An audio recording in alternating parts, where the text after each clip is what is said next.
He said it was a good thing. Indeed, the whole case of the opposition has been that it's immoral to keep an empire. Now, that is not the question under discussion. It may be moral to keep an empire because the fuzzy wuzzies can't look after themselves. These are the words of Cabinet Secretary Michael Gove, recorded at the Cambridge Union while he was a university student and a journalist in the years following. The Independent has obtained recordings of Mr. Gove making these comments at 3 evening debates in February 1993, December 1993, and in the winter 1987.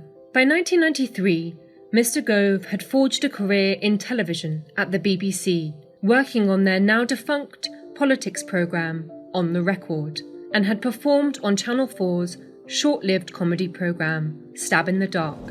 We're opinionated, vitriolic and poisonous, and that's only when we're being nice. In 1987, he was in his final year at Oxford University and President-elect of the Union, taking up the position 2 years after Boris Johnson. In the winter term of that year, Mr. Gove spoke in favour of the motion this House believes that the British Empire was lost on the playing fields of Eton as part of an intervarsity debating competition at the Cambridge Union. Making his case, Mr. Gove used a racial slur. Now, Mr. David Gottlieb talked of morality. He said it was a good thing. Indeed, the whole case of the opposition has been that it's immoral to keep an empire. Now, that is not the question under discussion. It may be moral to keep an empire because the fuzzy wuzzies can't look after themselves. It may be immoral to keep an empire because the people of the third world have an inalienable right to self-determination. That doesn't matter whether it's moral or immoral. In this second clip from the same recording, Mr. Gove argues that British imperialists turned the people they colonised into gentlemen.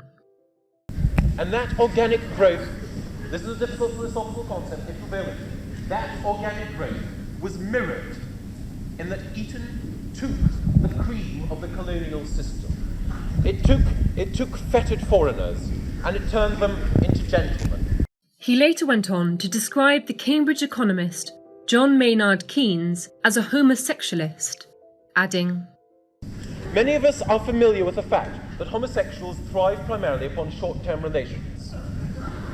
Those of us who spent hours in New York bathhouses will realise that in one night you can pack in 15 loving relationships and 300 one-night stands and still be none the worse for wear. The speech also included Mr. Gove's opinions on Margaret Thatcher's policies. We are at last experiencing a new empire, an empire where the happy South stamps over the cruel, dirty, toothless face of the Northerner. At last, Mrs. Thatcher is saying, I don't give a fig for what half of the population say, because the richer half will keep me in power. This may be amoral, this may be immoral, but it's politics and it's pragmatism. In February 1993, Mr. Gove returned to the Cambridge Union to make a speech in support of the motion this House would rather have a degree from the University of Life. In it, Mr. Gove imagined an exchange between himself and then European Commissioner Sir Leon Brittan. Sir Leon was a key cabinet minister in Margaret Thatcher's Conservative government and, before his death in 2015, was targeted by Scotland Yard in a VIP sexual abuse investigation triggered by the testimony of fantasist Carl Beech. The allegations against Sir Leon were found to be false, and Beech was sentenced to 18 years for perverting the course of justice and fraud. I was talking to Sir Leon the other evening. I asked Sir Leon, but once he turned over,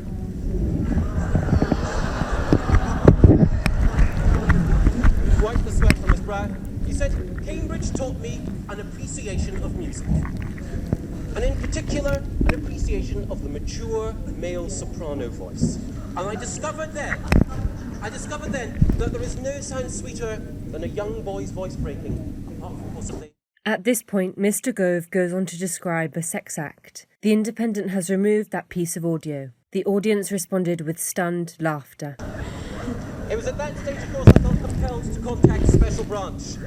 And Sir Leon weeks later resigned his post as Trade and Industry Secretary and now satisfies his desires in the Bois de Boulogne and various other Brussels hangouts.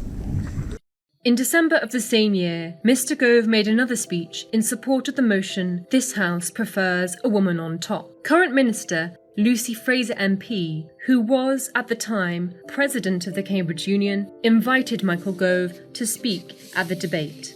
He used a significant amount of his speech to make sexual jokes about her. Now, with fruit-flavoured condoms, if you use those and you happen to be in the presence of a Leeds housewife, say Lucy Frazer, she says, next time I think we should try peach. The Independent understands that Michael Gove and Lucy Frazer were not romantically involved, and his descriptions were purely fictitious. I was fortunate enough to know her before she pioneered a new development in union democracy, the example of the single transferable girlfriend, which I think has revolutionised the way we do things here. And I also say that Lucy has done remarkably well, coming as she has done from the back streets, the slums of Leeds.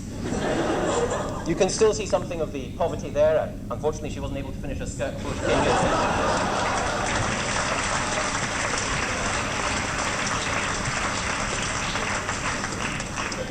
But she has done remarkably well. So well, in fact, that last night she was actually capable of tempting me into bed with her. I knew I shouldn't have done it. I succumbed, I weakened. Who amongst us here wouldn't? Who amongst us here hasn't? But anyway.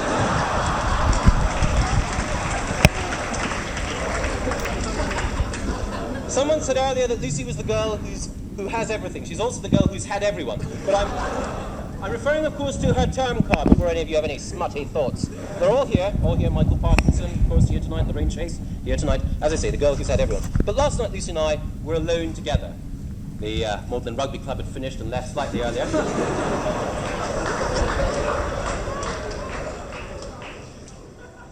The Independent asked to speak to Michael Gove for this story, but his office declined to comment on the recordings.